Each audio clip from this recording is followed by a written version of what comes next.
Hey guys, I'm gonna today discuss how the pyramids in Egypt, how they're not like actually pyramids and built out for like pharaohs and stuff. We always thought that these pyramids were built out for like pharaohs, for royalty and stuff like that. That may be true on like a subtle level, but there's a deeper meaning to the pyramids and how they relate to the elites.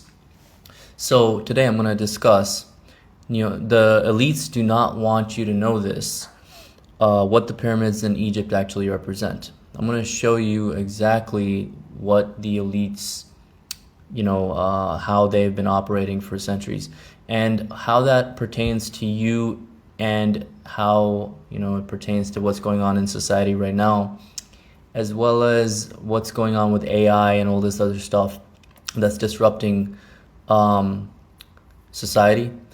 And I'm also gonna give you the solution to how to get out of the trap.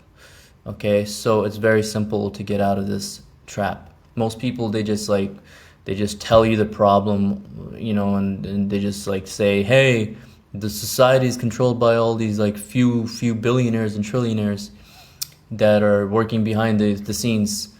But then they never give you the solution to fixing the problem. I'm gonna give you the solution in this video on how to fix the problem.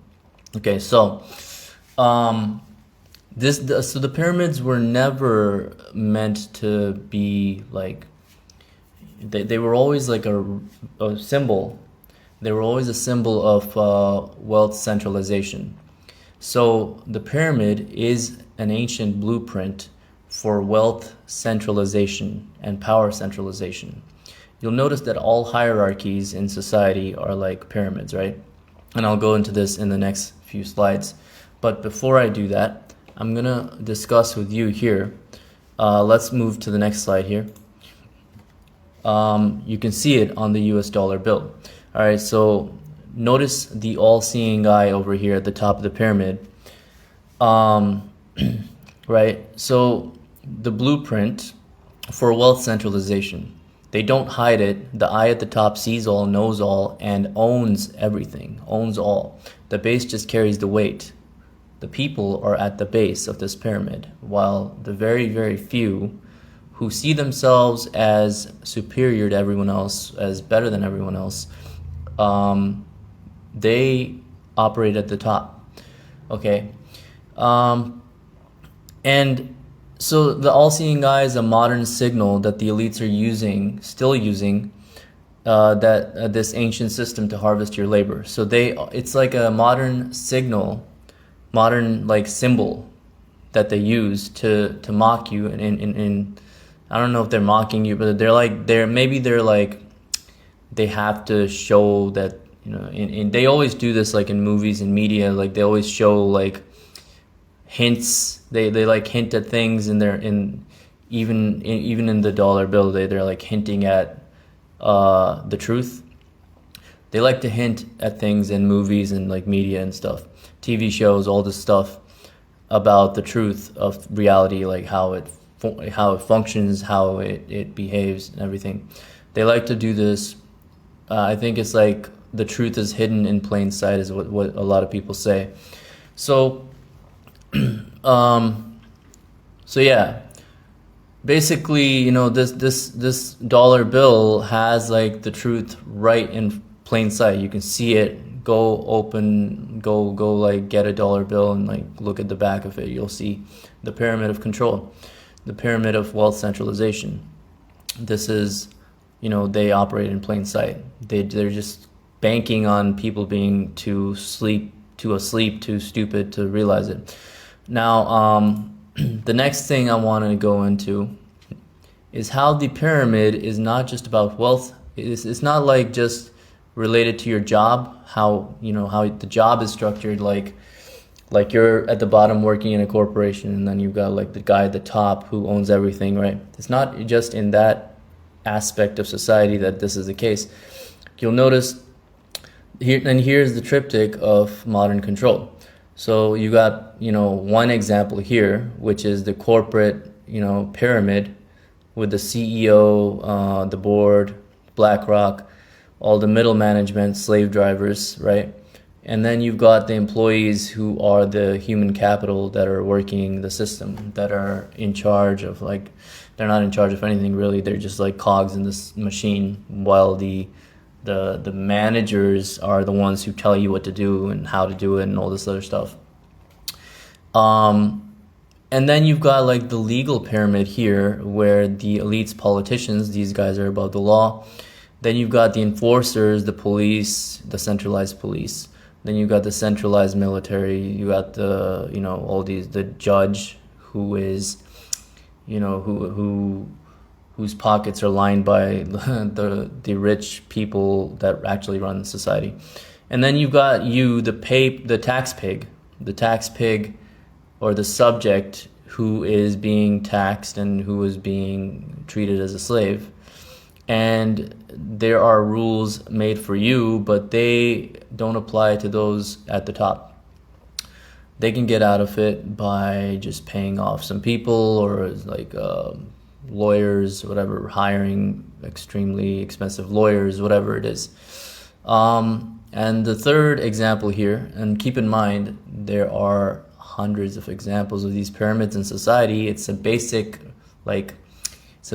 hierarchical structure that is like a fractal pattern that you'll see emerge all throughout different parts of society and everywhere, basically, which is very strange that is true, but like that's the level of like stupidity that we're at here.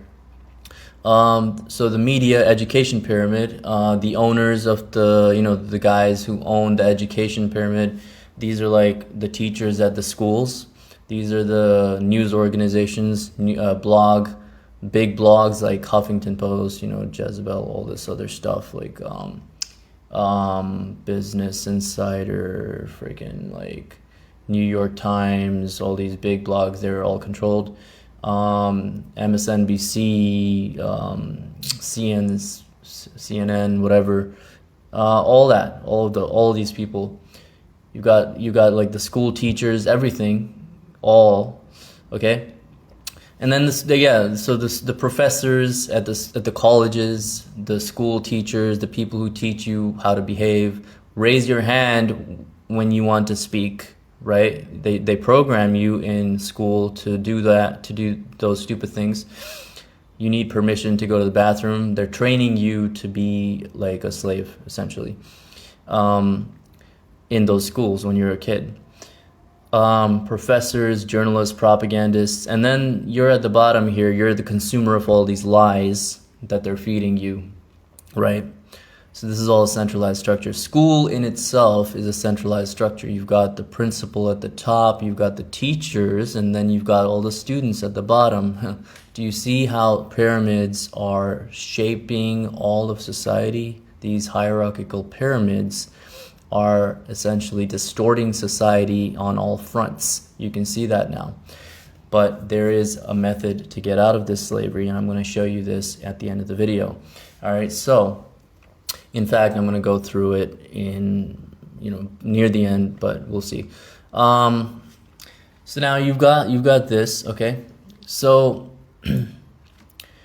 this system is designed, to keep you at the bottom of all of these different, aspects. So, the circuitry, all right, first of all, I'm going to go into this here. All right, I'm going to go into this. Capstones aren't pharaohs, but tech elites using algorithms and AI to build the digital cage. All right, so I'm going to talk about this first here. Or is it this? Yeah. So the technocracy agenda, basically. Okay, so we're going to talk about that here. All right, so this is the technocracy pyramid. This is what they're building for society as a whole. And there was a briefly popular social movement in the early 1930s called the technocracy movement. Technocrats proposed replacing politicians and businessmen with scientists and engineers who had the expertise to manage the economy. Okay, so this whole thing was like some movement that came about in 1930s. and it became popular, and they've still been running things behind the scenes. So they haven't gone away. A lot of people might have thought that this is just like a little thing, but they've actually been still running the things. And actually, what I think is going on here is that they realized in the past that they weren't able to control people through like politicians and stuff. They weren't able to control people through kings and queens. These people who, there's very few people, there's like a handful of people, these people, they think they're elites. They weren't able to,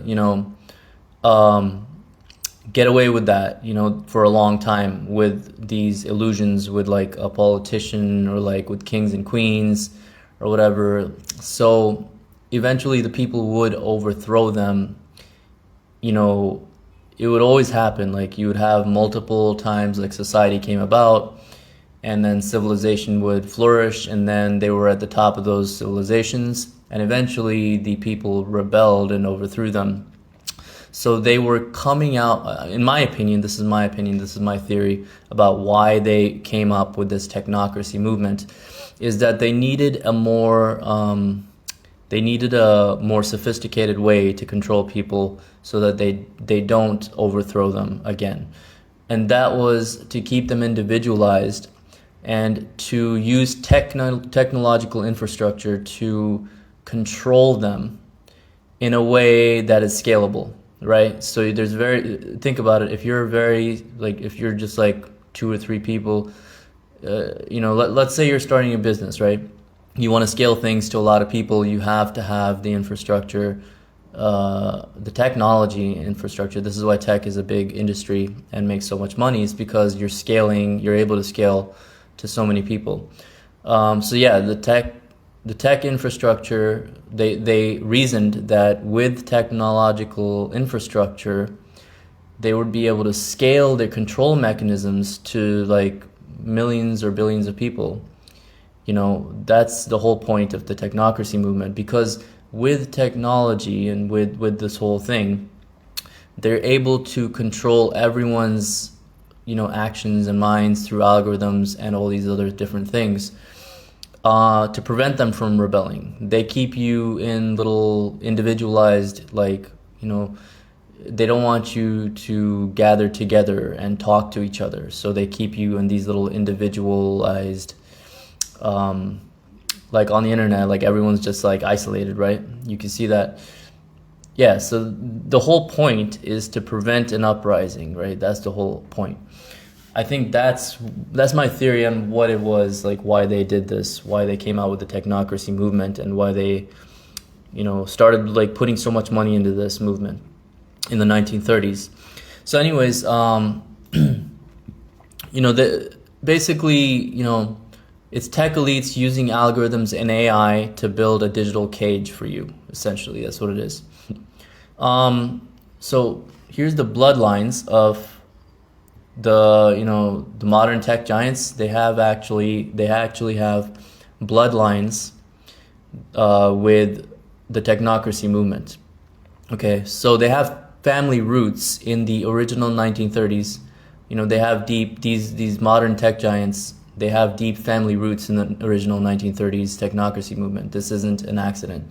So you can see here Elon Musk over here, and then you've got Jeff Bezos over here. Okay, so the Jeff Bezos' grandfather was like Lawrence Preston Guys. He was, with DARPA, and DARPA was the branch of the government that actually invented the internet. So that's very interesting, isn't it? And then you've got Elon Musk over here, whose grandfather was Josh Haldeman, and he was the leader of the technocracy movement. So are you seeing a pattern here? These people are LARPing. They're coming into the picture and acting like they came from nothing, and they built up huge amounts of wealth by being lucky or something like that, It's not luck. These people have been born into these families and bred over over their lifetime, right from when they were born, to be front men for these companies. Okay, so does that mean you can't build wealth through your own efforts? No, I'm not saying that. I'm just saying that these specific front men that you're seeing, all over social media and all this stuff, they're not like who you think they are. That's all I'm saying. And I'm showing that there's like an agenda here to completely to use AI to completely destabilize things. And so let's go into the next thing here. All right, so and this is the technocracy agenda here. This is what they want. They want mass surveillance through AI technology that will keep everyone enslaved, and basically at the bottom of this pyramid. And they want to be at the top here. And there's gonna be all this stuff in the middle is just AI controlling everyone, AI controlling everyone and keeping them at the bottom, right? So that's what they want, okay? And here's the bad scenario, okay? So here is the scenario that is bad. Digital serfdom described, this is like digital serfdom right here. This is what they want to turn it into.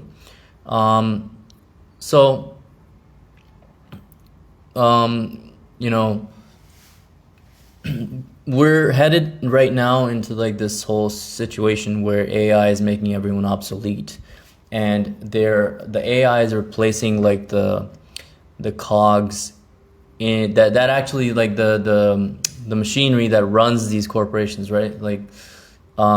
The people at the bottom are usually doing the work that keeps the corporation running. They're trying to replace the people with AI. So, and even the managers with AI. So what does that mean? The people at the top are going to be basically owners of the AI, and you've got centralized wealth and data flow over here. They're eating up your data, they're eating up your wealth. Basically they're channeling all of this, they were channeling all people's energy into this money here. And then basically once they get rid of these people, they're all going to be obsolete. They're all going to be UBI dependents, jobless, surveilled in the metaverse and stuff like that. So these guys are, they've been trained from birth to only work in jobs that are owned by mega corporations. So, they don't know how to actually make money without having a job, right? So these are the people that have been conditioned from birth to always, look for jobs. They don't, when you ask them, hey, how are you gonna make money? All they're like, oh, I need to apply for jobs. That's the only answer in their head, right? So this is basically this is the future for these people if they don't change. But there's an amazing future if we can, help these people advance to a different sort of mindset. And that mindset is this one here. The inverted pyramid, okay?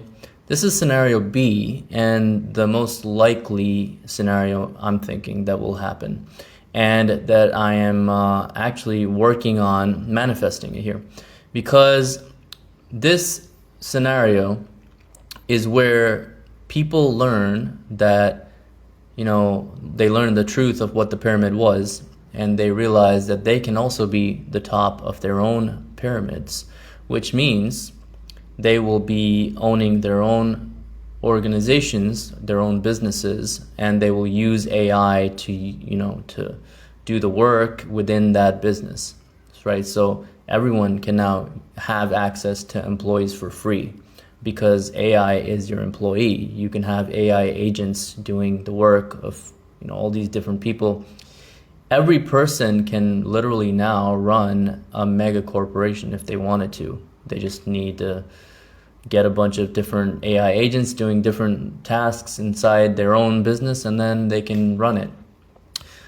But the most important and hard part is finding something that someone wants and selling it to them.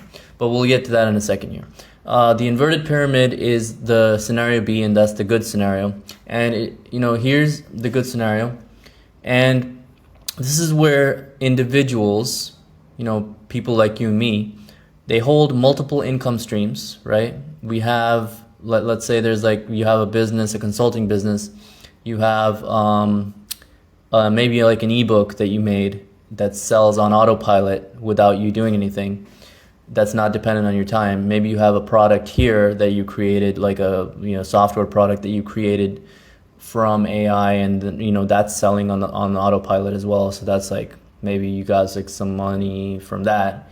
And then maybe there's some other stuff too that you're doing on the side that is producing. So you have multiple buckets of income, not just one from one employer or something like that. You have multiple different income streams with multiple different customers, right? Per month, every month they're coming in. So this is essential here. This is decentralized, right? It's decentralized. That's the key. So when the pyramid is inverted and upside down, their whole game collapses.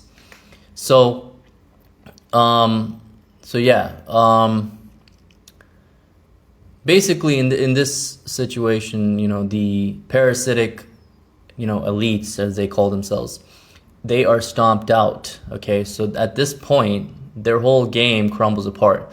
You can see the sheer weight of this pyramid is starting to collapse the bottom of the pyramid. You can see that in this image. These were the former centralized elites and corporations. Now they're obsolete and they're defunded. They don't have any money anymore, or they don't know how to make money, because all they do is use other people's labor and work to enrich themselves. So what ends up happening is everyone is using AI to have their own little mini corporations. Everything becomes decentralized. And therefore, because everything is decentralized, everyone owns their own businesses. They become sovereign again. Okay? You might think this is a pipe dream or something. You might think this is never going to happen. People are too lazy. People are too stupid, or whatever the fuck you're thinking. Wrong. We already had this very recently in history, and I'm going to show you this.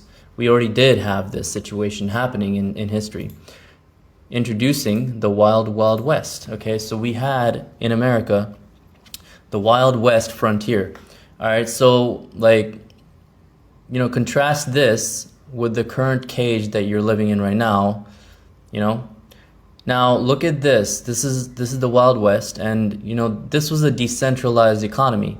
Everyone was an entrepreneur here, and money was real. Okay, it wasn't printed by some centralized private entity called the Fed or something. It wasn't completely there wasn't any distortion here. I mean, there wasn't any centralized grocery store. There wasn't any centralized store or centralized place where you get everything. There wasn't any centralization here. People were running their own little businesses, their little shacks. You would go and you would buy, if you want a good example of this, go play the video game called it was from Rockstar. It's called Red Dead Redemption or something. Yeah, Red Dead Redemption 2. Go play that video game. That really woke me up to how society's different now than when it was back then. Back then, people used to hunt for their food. Sometimes they would go kill wild animals for food or something, or they would they would do stuff like this. They would have their own little entrepreneurial shop where they would sell to people. There would be merchants. There would be different storefronts. You can see blacksmith here, apothecary there, the carpenter shop, the general store, the saloon right here. This is where you go to get drunk or some shit, So it was really, it was like that. And funny thing is that even the justice system was decentralized.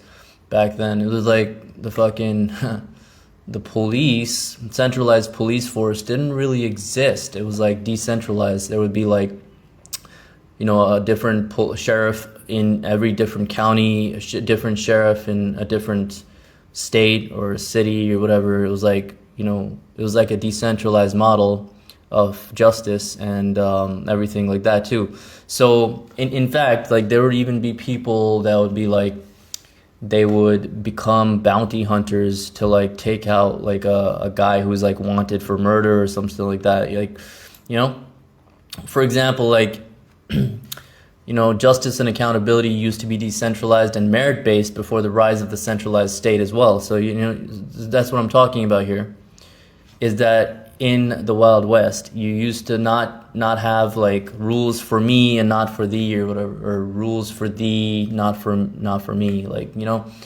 which seems to be the case now, where the elites have like, they don't get, basically into any trouble for whatever they do. They just like, it's corrupted.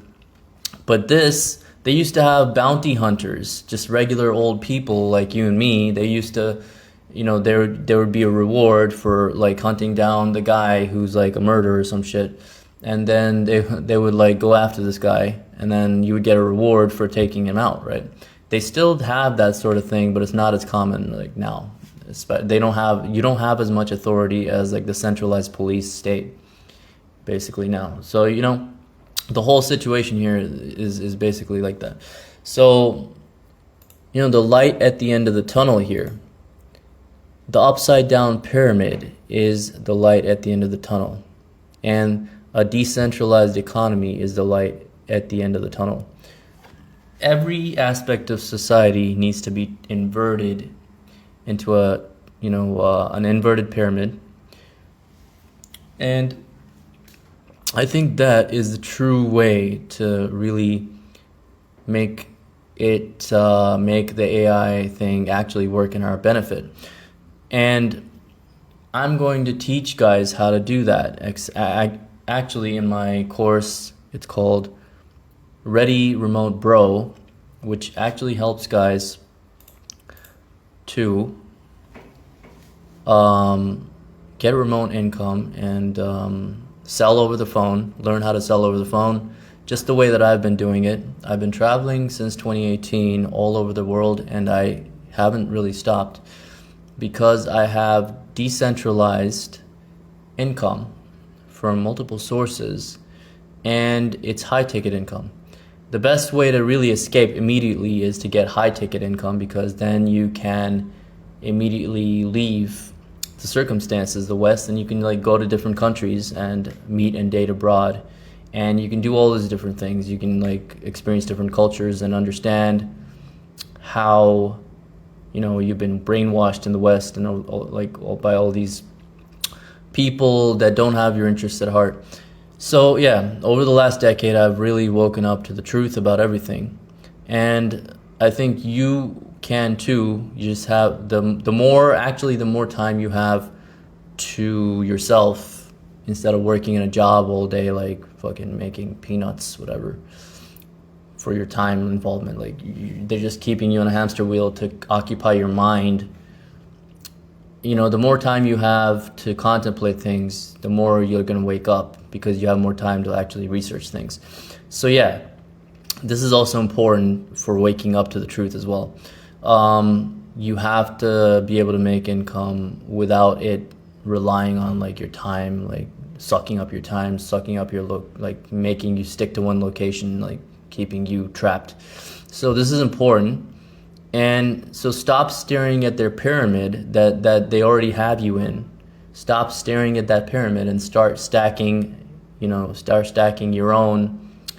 The age of the employee is over. The best way I can help you is with my Ready Remote Bro high ticket consultant course.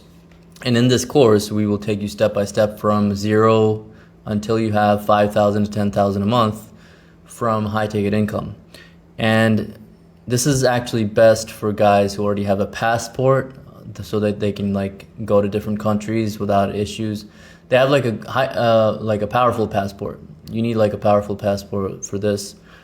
But if you're just looking for making money, also this is fine as well, because I think this would really help. We'll go over like stuff about how to use AI to your benefit so that it is running everything and you're basically, orchestrating everything. You're orchestrating the AI doing the work. Essentially you become like the entrepreneur and you're a systems manager. You're managing the systems and the architecture of your own business instead of working in someone else's and competing with AI inside their business, which is never going to work actually. It's just going to result in you making scraps and eventually going to zero. So we will give you the blueprint to build a decentralized, recession-proof business and take back your sovereignty before the final consolidation hits. Okay, so don't be one of those people who are like gonna wait until the end, until they like remove the middle class. They just destroy the middle class by like getting AI to do all the work and stuff, which they already, from what it looks like to me, I'm seeing a lot of reports about layoffs, so they've already started doing it. So they thought that they were going to wait longer, but like they've already started doing it.